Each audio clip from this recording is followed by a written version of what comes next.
Have you ever made chicken Sotanghon at home?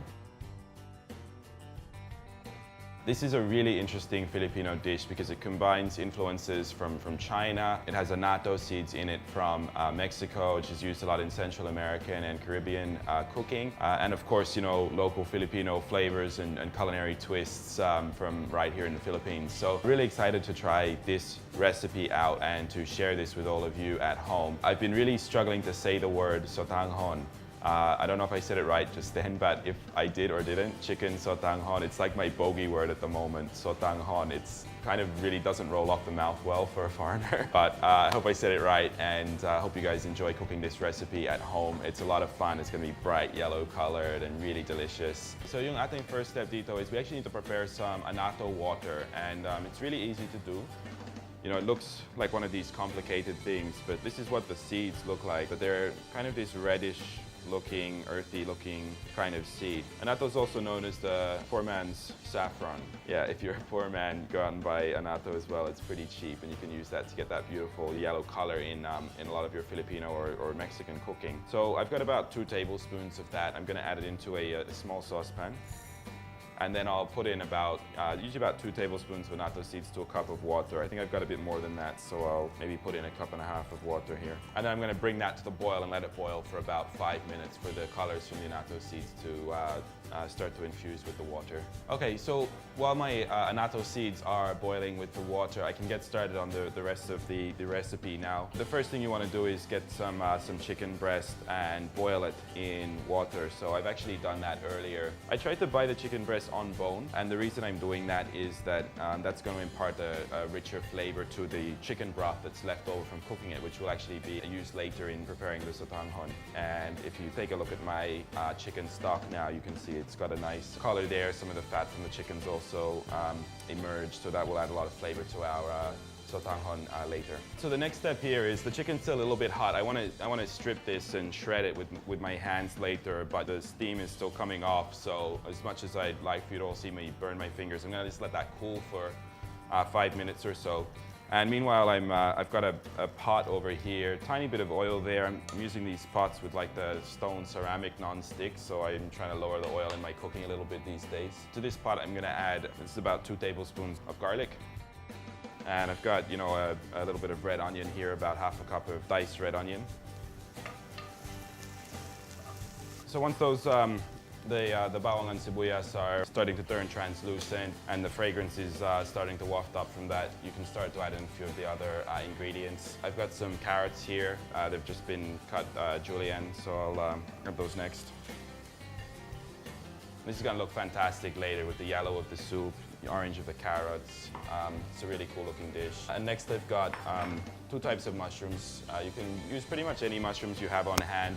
Often they'll recommend wood ear mushrooms here in the Philippines, but I think, you know, whatever you can get locally. So these are some oyster mushrooms that would have come from Tagaytay. And then I've got some shiitake mushrooms as well. So these ones have already been sliced. I'll just put those straight in.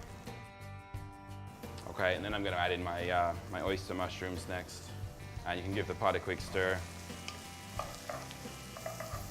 Okay, so my annatto water is starting to take color now. Sorry, I'm trying to optimize right now for 3 cameras. If anybody's watching at home, despite the fact that I'm an unprofitable YouTube channel, largely funded by my own passion, I actually have 3 cameras pointed at me right now in commercial grade lighting because it's more fun in the Philippines. What we have here is the annatto water. You can see that's got a nice reddish orange color to it now from the seeds. And I'm gonna now strain it through just a fine strainer here to catch the seeds and separate the annatto water from the seeds. So next, I've got my chicken over here. This is the easiest to do with your hands, right? So I'm just gonna tear off the boiled chicken meat. That's still a little bit hot, but I think I can manage. And again, the good part about using the chicken breast on bone is you can really get some of these pieces, of meat close to the bone that are more flavorsome.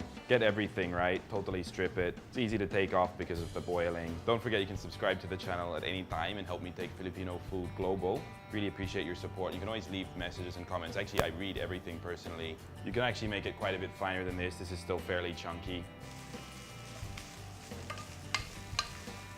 And And then you'll need to add some more regular water. So usually in about 1-to-1 ratio with how much chicken stock you put in. So I had about 3 cups of chicken stock, or actually I had a little more chicken stock because I wanted to finish it. So I'll just go with 2 cups of water muna. You're adding a total of about 6 to 8 cups of water. So there's enough liquid to boil your noodles. All right, so I'm gonna bring this back to the boil. I can start to season the broth now. I've got a little bit of fish sauce here, about a tablespoon, and some cracked pepper.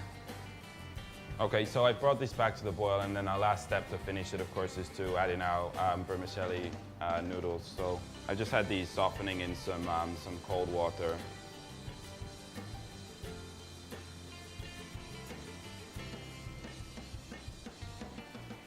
And you can cook this for 5 to 10 minutes or until the vermicelli noodles are cooked and softened.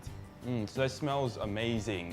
What you get is this kind of, the annatto seeds give you this earthy, spicy, almost fruity smell, all combined together. You have that nourishing, savory chicken, and then the sweetness coming from the carrots, and earthiness from the mushrooms. The shiitakes in particular are a good choice here. They're really giving it a nice, robust mushroomy flavor as well. So it's complex, it's interesting, the color is amazing, and it's time to plate it up. So this bowl is fantastic because I can sort of hold it like this, and I think the camera angle, you can better see it. It's like made for production on YouTube, huh? Let's give this a go.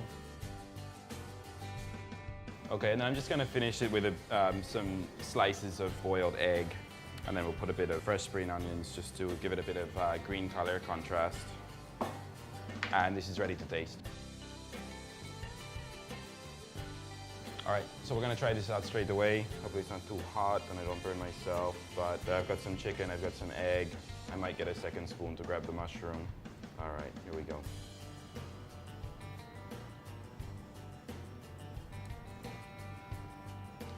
So this is one of those really, really satisfying dishes, right? Nothing beats chicken noodle soup when you're looking to have your cravings satisfied or you're feeling a bit under the weather. Savory, yeah, the annatto water is really interesting flavor. Definitely, I think the shiitakes are a great choice. I would go for a more pungent mushroom. Maybe avoid, say, buttons, and another type of Asian mushroom would be perfect. And that zing from the spring onion really is important, so don't skip that. I know garnish is often just there for visual effect, but that little bit of fresh onion coming through actually really lifts the dish. This is a really, actually surprisingly easy dish. Like once you've made annatto water once, you'll never go back. It's actually surprisingly easy to do. It takes all of 5 minutes, and it just makes for a really interesting conversation piece if you ever serve this with your guests, and a way to explain Filipino food history, which is what we like to do on this channel and through my blog, maputingcooking.com. So do check that out. The whole recipe is available at the link below if you want to see the exact amount of ingredients to use. And of course, leave a comment, tell me how you like to cook it. You can share pictures with us at our Facebook page. I love to hear from you guys, and I read every message. I'm Chris Urbano, and I will see you all next time. Bye now. Sotanghon. Sotanghon. What? Sotanghon. Sotanghon.